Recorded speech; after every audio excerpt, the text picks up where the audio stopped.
I found him bleeding behind my sweet potato cart, and the first thing I felt wasn't fear. It was annoyance. "You're huge," I said, staring at the man folded against the crates like a broken door someone forgot to prop back up. "And you're getting blood on my potatoes." He didn't answer. His shoulders were wide enough to block the alley light, and even wounded, even gray in the face, he had the kind of stillness that made my chest go tight. Not fear exactly. Recognition. The kind of stillness I only felt around alphas who had learned, the hard way. That stillness kept them alive. "I am Bake Haru, 28 years old, rejected Omega, if you want the official title, though I preferred bankrupt sweet potato vendor with a chip on his shoulder and zero patience for men who bled on my inventory without asking. My gift, if you could call it that, was simple. I felt what people felt before they let themselves feel it. Every twitch of guilt, every flicker of longing hiding behind a scowl. I could reach out, if I wanted, and nudge those feelings somewhere softer or somewhere sharper. I rarely used it anymore. Using it on my ex-alpha, the one who rejected me in front of half of Nampadong, had cost me something I still hadn't gotten back. The man in front of me radiated grief so dense it pressed against my ribs like a second heartbeat. Under it, something colder. Fury, banked and controlled, like a fire someone had trained to behave. "You should go to a hospital," I said. His eyes opened. Dark, almost black, with a ring of gold catching the streetlight. "No hospitals," he said. His voice came out low and wrecked, like he hadn't used it in days. "Great. Bold choice. Die behind my cart instead." Something that wasn't quite a laugh moved through his grief. I felt it happen. That small crack of light in all that darkness, and against every ounce of my better judgment, I crouched down anyway. The wound in his side was bad. Not street bad. Blade bad. Deep and deliberate. The kind that comes from someone who knew exactly where to aim. I pressed my scarf against it and he hissed, grabbing my wrist with a grip that could have snapped bone and didn't. "Careful," I said. "I bruise like a peach and I will absolutely hold it against you." He looked at me like I'd said something in a language he used to know and forgot. "You're not afraid of me. Should I be? Everyone is. I sell root vegetables for a living. My standards for terrifying are extremely high." That crack of light widened. I felt it bloom, warm and startled, before he shut it down hard, like he'd been caught doing something shameful. I filed that away. A dangerous man who was embarrassed by his own relief. I got him up the back stairs to my one-room apartment above the stall, which smelled permanently of steamed potato and cheap soju, and laid him on the floor mat because he was too big for anything else I owned.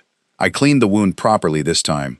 Stitched it with the kit my grandmother left me, the same kit that had patched up half of Jagalchi Market over the years. He watched me the entire time with those gold-ringed eyes, and underneath the pain, underneath the fury, I felt something else stir. Careful, almost reverent.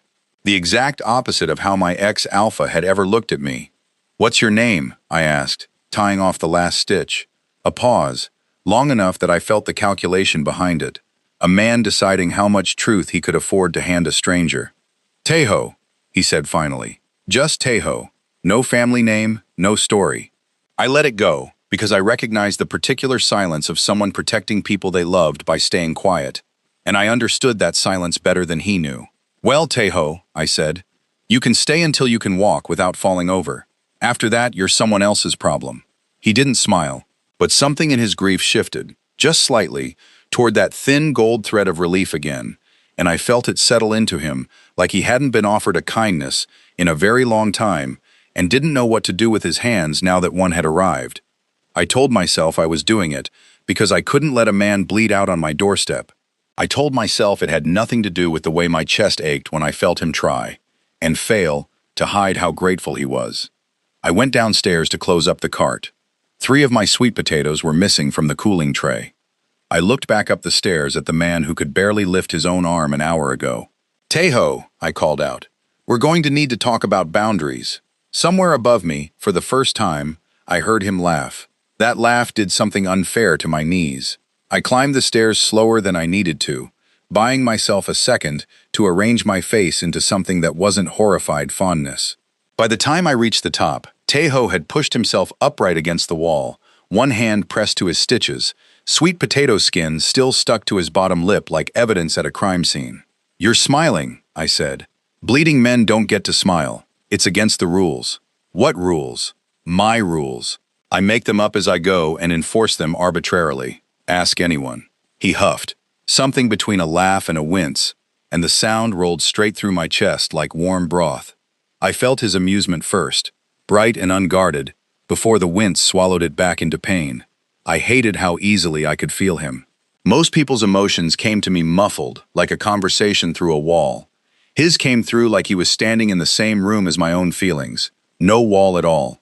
"Sit before you fall," I said, crossing the small space to crouch in front of him again. "I've survived worse than a knife. Congratulations. You still can't sit up straight." I reached out to check the bandage and his hand caught my wrist again, gentler this time, like he'd corrected himself for the first grab. His thumb rested against my pulse point, and I swear my heartbeat betrayed me immediately, kicking up under his touch, like it had been waiting all night for permission. "Your scent changed," he said quietly. Heat crawled up my neck. It did not. It did. His eyes, dark with that ring of gold, dropped to where his hand still held mine. Cinnamon. Before it was just potato and soap. Now there's cinnamon. That's called embarrassment, genius. It happens when strange men grab my wrist while I'm trying to keep them alive. But it wasn't just embarrassment. And we both knew it. I felt something rise in him too, unmistakable now that I was paying attention. A low, simmering thread of recognition winding through his grief and fury, like it had been waiting for an opening. Omegaverse biology didn't care about convenient timing. It never had. I pulled my hand back before either of us could examine that thread too closely. "Drink," I said, shoving a cup of water at him instead, because if I kept looking at his face, I was going to do something stupid like lean in and find out what that thread felt like up close. He drank without arguing, which told me more about how weak he still was than any wound could. I watched his throat move, watched the tension in his jaw when he swallowed, and felt a matching tension coil low in my own stomach that had absolutely nothing to do with stitches or bandages. "You keep looking at the door," I said, because filling silence was safer than sitting in whatever this was. His whole body shifted, subtle but real, a soldier's instinct dropping over him like a second skin. Habit. Whose habit? Yours? Or the person who put a knife in you? Something flickered across his face, sharp enough that I felt it before I saw it. Fear, quick and vicious, gone almost as fast as it appeared, replaced by that careful blankness I was starting to recognize as his armor. "Don't," he said, not sharp, almost pleading. "Fine." I held up both hands. "I don't do interrogations on an empty stomach anyway." That earned me another almost laugh, and I felt the fear in him ease, just slightly, replaced by something warmer that made my own pulse trip again. This was the problem with being able to feel what people felt. I couldn't lie to myself about what I felt back. He was dangerous. He was hiding something enormous, something that had cost him blood and left him flinching at doors.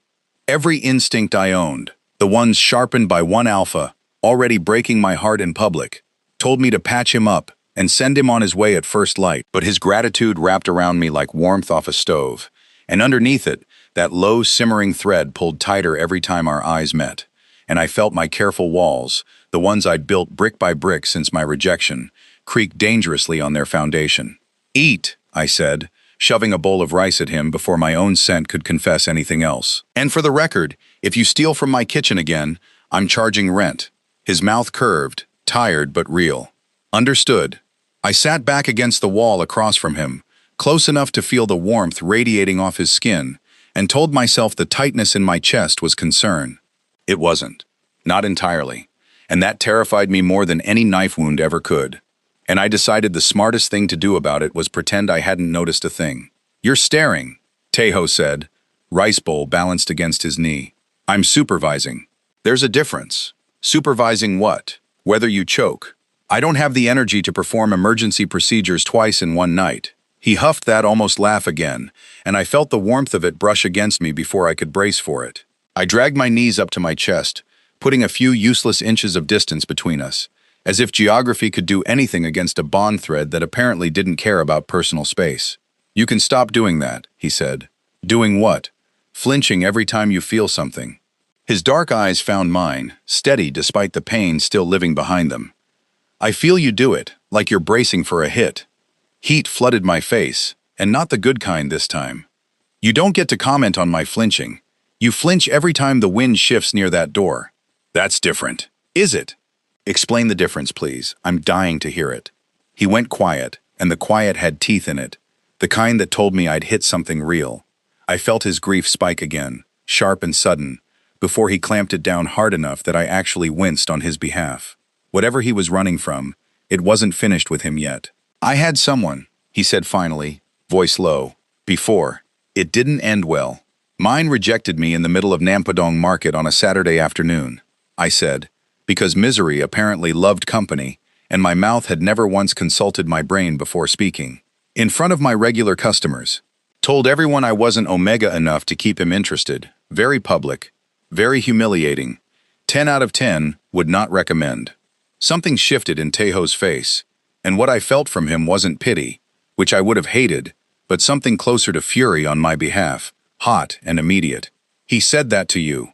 He said worse, but I'm sparing you the highlights. I shrugged, like it didn't still sit in my chest like a stone. Anyway, that's why I don't do bonds anymore. Learned my lesson. Feel what people feel. Remember, comes with the fun side effect of feeling exactly how little they actually feel for you. Then why help me? The question landed harder than I expected. I looked at him, at the careful way he held himself even wounded, at the gratitude he kept trying to smother like it embarrassed him, and I felt the honest answer rise up before I could stop it. Because you didn't ask me to, I said quietly. Everyone who's ever wanted something from me asked first.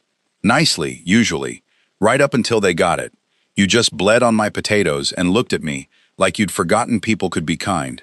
His breath caught. I felt it happen. That sharp inhale, the thread between us pulling taut like a wire about to sing. He set the rice bowl aside with careful, deliberate movements, and when he looked at me again, his eyes had gone dark in a way that had nothing to do with pain. Haru, he said, my name rough in his mouth like he'd been saving it. That's me. Don't wear it out. I should leave. Tonight, if I can walk. His jaw tightened. Whoever did this will come looking. I don't want that near you. Bold of you to assume I'm giving you a choice.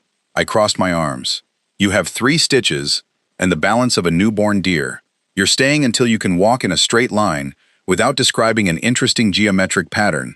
Haru, that's my final offer. Take it or bleed on someone else's vegetables.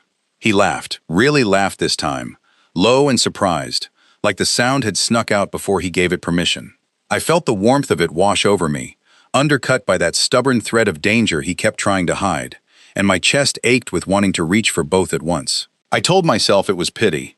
I told myself it was professional courtesy between one wounded stranger and the person who stitched him. I did not believe myself even a little, and I was still sitting there failing to believe myself when the downstairs door slammed open hard enough to rattle my potato crates.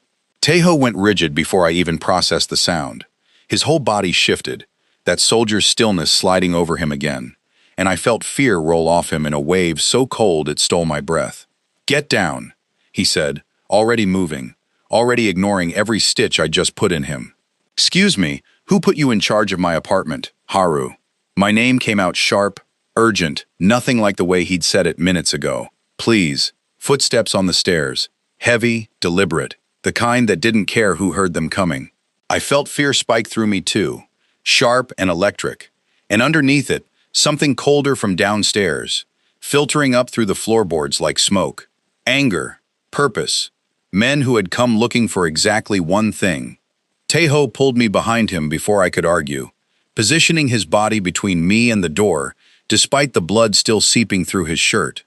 I felt the pain that cost him, a hot flash of agony he refused to let show on his face, and something in my chest cracked wide open at the sight of it. You absolute idiot, I whispered. You can barely stand. I can stand long enough. The door burst inward. 2 men filled the frame, dressed in black, faces carved from the same cold purpose I'd felt coming up the stairs. Their eyes found Taeho first, then me, and I felt their intentions land in my gut like a stone dropped down a well. They weren't here to talk. Alpha, the taller one said, voice flat. The conclave sends its regards. Conclave. The word meant nothing to me, and everything to Taeho, whose fury spiked so violently I actually gasped. Whatever careful control he'd been holding onto all night shattered in an instant, replaced by something ancient and furious that made the air in the room feel thinner. I didn't think. I reached out with the only weapon I had, the gift I'd sworn off using, and shoved a wave of doubt into the taller man's chest, pure uncertainty, the kind that made soldiers hesitate at exactly the wrong moment. He flinched. Just enough. Tejo used the opening like he'd been waiting his whole life for it, closing the distance despite his wound, disarming the man with a brutal economy of motion that told me everything about who he really was, and none of the details. The second man lunged for me instead, and I felt his intent a full second before his hand did, enough time to duck sideways and grab the only weapon within reach, my grandmother's cast-iron ladle, and swing it hard enough to make satisfying contact with his jaw. "Nobody," I said, breathing hard, "touches my kitchen without permission." Tejo had the first man pinned, breathing ragged, blood soaking fresh through his bandage. The second man groaned on my floor, clutching his jaw, and I felt his consciousness flicker out entirely. I looked at the mess in my tiny apartment, at the man bleeding on my floor for the second time tonight, at Tejo's face gone gray with exertion, and felt my hands start to shake with delayed adrenaline. "We need to move," Tejo said, voice tight. "Now. More will come." "Move where, exactly?" "I have a cart to run in 6 hours." "Haru." He caught my face between his hands, gentle despite everything, despite the blood and the danger and the two unconscious men on my floor. His eyes held mine, dark and desperate, and something else I didn't have a name for yet. "I am not what you think I am, and I am so sorry for what I'm about to bring into your life." I felt the truth of that apology land somewhere deep in my chest, raw and real, wrapped around a fear so large it made his earlier flinching at doors look like child's play. "Then tell me what you are," I said quietly. "Right now. No more half answers." His jaw tightened. Outside, faint but unmistakable, I heard more footsteps approaching from the street below. "There isn't time," he said. "Make time." He looked at me like a man standing at the edge of something he couldn't take back, and for the first time since I'd found him bleeding behind my cart, I felt something in him that wasn't fear or fury or gratitude. It was surrender, and it terrified me more than the fury ever could. "I am the Alpha King," he said. The words landed in the small room like a stone dropped into still water, rippling out until they touched every corner of what I thought I knew. I felt my own shock first, cold and disbelieving, before his emotions crashed into me right behind it. Shame so heavy it bent his shoulders, and underneath that shame, a terror so old it had roots.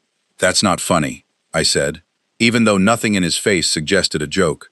"The Conclave staged a coup 4 months ago." His voice stayed low, steady. The voice of a man who had rehearsed this confession in his head 100 times and never once believed he'd survive to say it out loud. My own counsel, men I trusted with my life, turned their blades on me instead. I ran. I've been running since. "And you landed behind my sweet potato cart." "I landed," he said, "because I was bleeding out, and your alley was the only shadow dark enough to hide in." I sat down hard on the floor mat, my legs suddenly unconvinced they could hold me. Alpha King.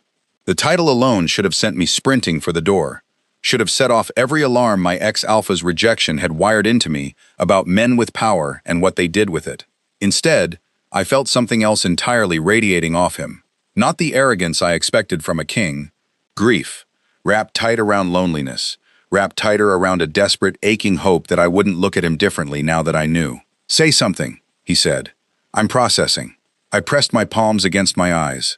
"Give me a second." I patched up royalty with my grandmother's sewing kit. I hit a soldier with a ladle. "This has been a very unusual Tuesday." That almost laugh again, fragile this time, barely holding together. "Haru, I'm still here." I dropped my hands and looked at him, really looked, past the blood and the exhaustion to the man underneath, who had just handed me the most dangerous secret of his life, without asking for anything in return. "Why tell me? You could have run, disappeared. I never would have known." "Because you asked me to make time," he said quietly. "And because I am so tired of the people around me only knowing the crown. Not once, in 4 months of running, has anyone asked who I am underneath it." Something in his grief shifted as he spoke, and I felt it clearly now, layered and complicated. Guilt over people he hadn't been able to save. Fury at men who had smiled at his face while sharpening knives behind his back, and threaded through everything. A loneliness so vast it made my own heartbreak in Nampadong Market feel small by comparison. "The men downstairs," I said. "They work for the Conclave, hunters. They'll report back that I was seen. More will come, and soon." and they won't hesitate to hurt anyone standing near me. His eyes held mine, steady despite everything. You should let me go, tonight, before this becomes your problem instead of mine. I felt the sincerity of that offer, the genuine willingness to walk out bleeding into the Busan night rather than put me at risk, and something about that selflessness undid me more than any confession of royal blood ever could. Here's what's going to happen, I said, standing on legs that had finally remembered how to work. You're going to sit still while I check that wound didn't reopen during your dramatic action hero moment. Then we're going to figure out where you actually go from here. Because clearly your plan so far has been bleeding on strangers and hoping for the best. Haru, I just told you I'm the reason armed men broke into your home. And I just told you to sit down. I crossed to him, ignoring the way my hands still trembled, ignoring the enormity of what he just handed me. I don't care if you're a king or a garbage collector. You bled on my potatoes and you looked at me like I mattered. That buys you exactly one ally in this city, whether you like it or not. He stared at me like I'd said something in a language he'd forgotten existed, and I felt hope bloom in him, small and disbelieving, fighting against 4 months of betrayal for room to breathe. Why, he whispered, would you do that for a stranger? I thought about Nampadong Market, about being discarded in front of everyone I knew, about how it felt to matter to no one. Because somebody should, I said. Because apparently tonight that somebody is me, I said. And he closed the distance between us like the words had cut something loose in his chest. His hand came up slowly, giving me every chance to step back, and rested against my jaw with a gentleness that didn't match the size of him at all. I felt his heartbeat through his fingertips, fast and uncertain, matched exactly by my own traitorous pulse. Haru, he said, my name soft this time. Nothing like the sharp warning from moments before. You're still bleeding, I whispered, even as I leaned into his palm. I'm aware. This is a terrible time for whatever this is. I'm aware of that too. Neither of us moved away. I felt the thread between us pull taut, humming with something that had nothing to do with fear anymore. And when he tilted his head down, slow enough that I could have stopped him 100 times over, I found I didn't want to. His lips brushed mine, careful at first, like he expected me to bolt. I felt his hope flare bright and terrified, the emotions of a man who had lost everything and was scared to want something new. I answered that fear the only way I knew how, curling my fingers into his shirt and kissing him back until the careful thing between us caught fire properly. He made a sound against my mouth, low and startled, like he'd forgotten what it felt like to be wanted rather than needed. I felt gratitude pour off him, wrapped so tightly around desire that I couldn't tell where one ended and the other began, and something in my own chest, something I'd kept locked since Nampadong Market, finally cracked open and let the light in. When we broke apart, his forehead rested against mine, both of us breathing like we'd run the length of Busan. That was reckless, I said, voice unsteady. You have a knife wound. I have a business to run. This is objectively a bad decision, probably the worst decision I've made all week. His mouth curved, tired and real, and I've made several very bad decisions this week. Comforting. Haru. He pulled back just enough to look at me properly, gold-ringed eyes soft in a way I hadn't seen since I found him bleeding in that alley. I haven't felt anything except fear and grief in 4 months. You are the first warm thing that's happened to me since the coup. I felt the truth of that settle into my chest, heavy and precious all at once, and for a moment, I let myself simply exist inside it. No rejection waiting in the wings, no crowd watching to see me discarded again. Don't get used to it, I said, because vulnerability made me itchy and sarcasm was cheaper than crying. I'm still charging you for the potatoes. He laughed, real and unguarded, and the sound filled the small apartment like warmth off a stove. I felt his amusement wash over me clean and uncomplicated. No fear threaded through it for the first time all night, and I decided I would do almost anything to keep hearing that sound. I should check your stitches, I said, pulling back, before I did something even more reckless than kissing a fugitive king in my one-room apartment. Later, his hand found mine, thumb tracing slow circles against my knuckles. Stay here a moment. Just this. I stayed. I let myself have this one moment, his warmth against my side, his heartbeat slowing under my palm, the thread between us settling into something steadier than fear.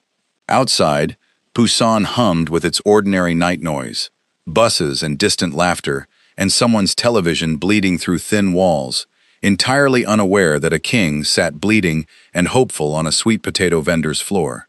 I knew this couldn't last. I knew the men downstairs were only the beginning, that whoever ran the conclave would not stop until Tejo was dead or worse.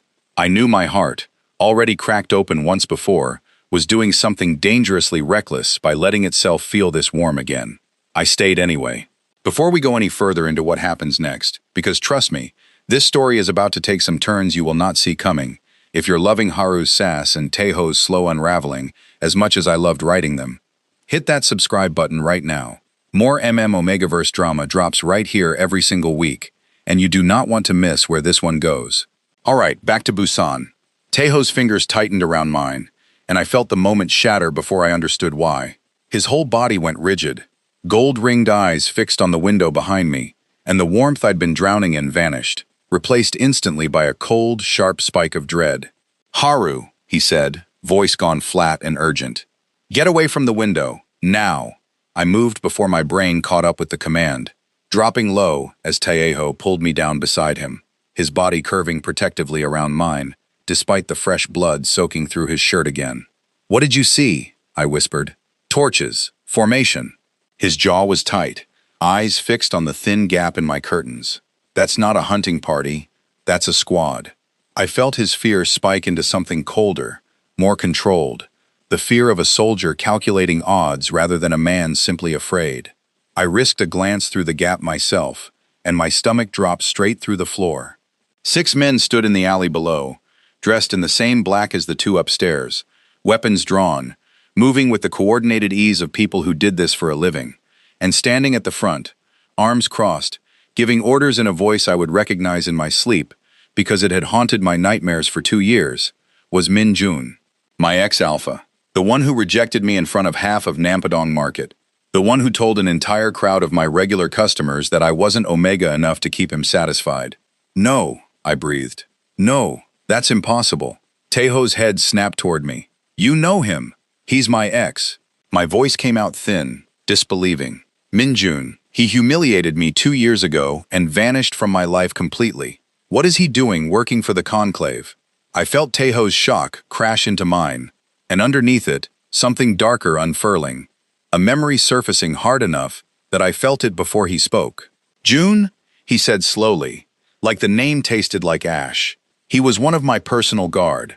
Before the coup." His eyes went distant, horrified. "He disappeared the same week my counsel turned. I thought he was dead." The pieces slammed together in my chest like ice water. Min Jun hadn't vanished after our rejection because he was ashamed. He'd vanished because he was already working for the men planning to overthrow his own king, and rejecting me publicly, cruelly, had simply been convenient timing to cut ties with anyone who might slow him down or ask questions later. "He used me," I whispered. The rejection wasn't about me not being enough. It was cover. He needed to disappear cleanly, and I was just collateral damage on his way out the door.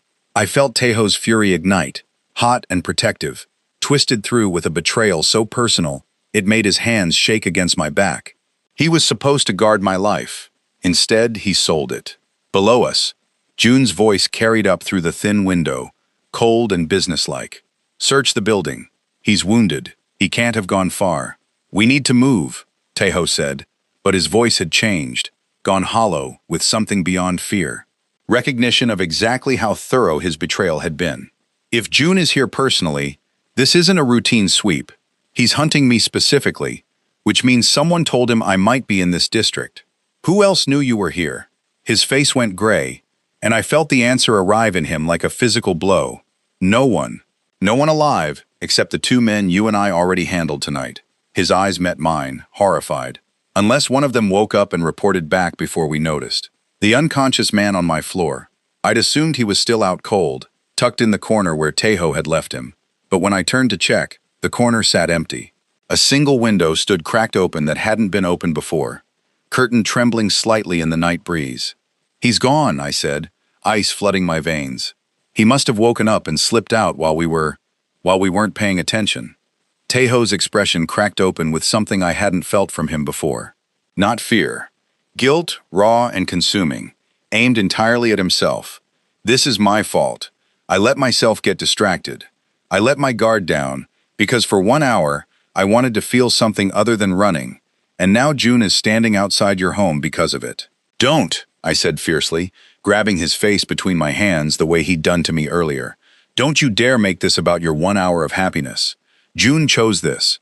June sold out his king and humiliated me for convenience, and none of that is on you. They're going to search every building on this street, he said, voice breaking slightly. If they find you with me, June will know exactly what you mean to me now, and he will use that. He is very, very good at using people's weaknesses against them. I watched him do it for years and never saw it coming. Footsteps hit the base of the stairs outside my door, heavy and certain. I felt Tejo's despair crest into something final, a man preparing to surrender himself to save someone else. And before he could say whatever selfless, idiotic thing was forming behind his eyes, I grabbed his hand and pulled him toward the window instead. We are not doing the noble sacrifice thing tonight, I hissed. Move. Move, I hissed again. And this time Tejo listened. Hauling himself through the narrow window with a grunt of pain, he swallowed down hard. I followed, boots scraping against the rusted fire escape, my heart slamming against my ribs so loud I was certain June could hear it from the alley. Cold night air hit my face, salt and diesel and the ever-present tang of the harbor. And somewhere below us, the front door of my building splintered open. Rooftop, Tejo breathed. It's the only way that doesn't put us on the street. I didn't argue. I climbed, ignoring the burn in my thighs, ignoring the way my hands shook against cold metal rungs, focused only on the man in front of me who was climbing through a knife wound like it was a minor inconvenience. We reached the flat roof of my building, just as shouting erupted below. June's voice cutting through the night with cold precision, ordering his men to split up and search the block. I felt his frustration through the walls and floors between us, sharp and simmering, and beneath it something I hadn't expected. Fear, not of failing his mission. Fear of Tejo specifically, old and personal. The kind of fear that only came from once knowing someone well enough to understand exactly how dangerous they could become if pushed. He's afraid of you, I whispered, crouching low beside a water tank as we caught our breath. He should be. Tejo's voice had gone hard, stripped of the warmth from an hour ago. I trained him myself. He knows precisely what I'm capable of, which is exactly why the Conclave sent him instead of a stranger. Familiarity is supposed to make me hesitate. Will it? Hesitate, I mean. His eyes met mine in the darkness, gold ring catching what little light the city offered. I don't know anymore. 4 months ago, I would have said no. Tonight, with you standing beside me, I find I have considerably more to lose than I did yesterday. Something in that admission cracked straight through my chest. I felt the weight of it, the terrifying honesty of a man who had spent his whole life protecting a kingdom, suddenly discovering he cared more about protecting one stubborn sweet potato vendor. This is insane, I said. 2 hours ago, my biggest problem was unsold turnips. I'm aware I've complicated your evening considerably. Understatement of the century. I peered over the roof edge, watching flashlight beams sweep the alley below like hungry searchlights. Options. Give me options, quickly, before June decides to check rooftops. Tejo's jaw tightened as he scanned the surrounding buildings, calculating with the same soldier's precision I'd glimpsed in him all night. There's a service alley 2 buildings down that connects to the harbor district. If we can reach it unseen, I know people there who owe me loyalty older than the Conclave's reach. And if we can't reach it unseen, then I surrender myself to June, and you run in the opposite direction and never look back. Absolutely not. The words came out fierce, immediate, surprising even myself with how much conviction lived behind them. We already covered this. No noble sacrifices. I did not stitch you back together with my grandmother's sewing kit just to watch you hand yourself over like a takeout order. His mouth twitched, despite the tension crackling around us, something soft flickering through his fear. You are the single most difficult person I have met in 4 months of running for my life. I get that a lot. I grabbed his hand, lacing our fingers together despite the danger, needing the contact as much as I needed the reassurance it offered. Harbor District, now. And Tejo, if you try that noble surrender nonsense, I will feed you to June's men myself out of pure spite. He laughed, quiet and disbelieving, like the sound had escaped before he could stop it, and I felt real warmth bloom through his fear, despite everything. We moved along the rooftop in careful silence, shadow to shadow, my hands still locked in his. Below us, June's search moved further down the block, his cold voice growing fainter with distance, and for one dangerous moment, I let myself believe we might actually make it. Then Tejo's foot caught loose gravel near the roof's edge, sending a scatter of stone tumbling down into the alley below with a sound far too loud in the night silence. Every flashlight beam on the street snapped upward at once, and June's cold, familiar voice rang out clear across the rooftops. There. Second building, move. I froze on that rooftop for exactly one heartbeat before instinct took over completely. I reached out with everything I had, my gift no longer something I was rationing carefully, and slammed a wave of doubt and hesitation into every soldier below us at once. Not just June this time, all of them. I felt their certainty crack like ice under pressure, confusion blooming where confidence had stood seconds before. "Run!"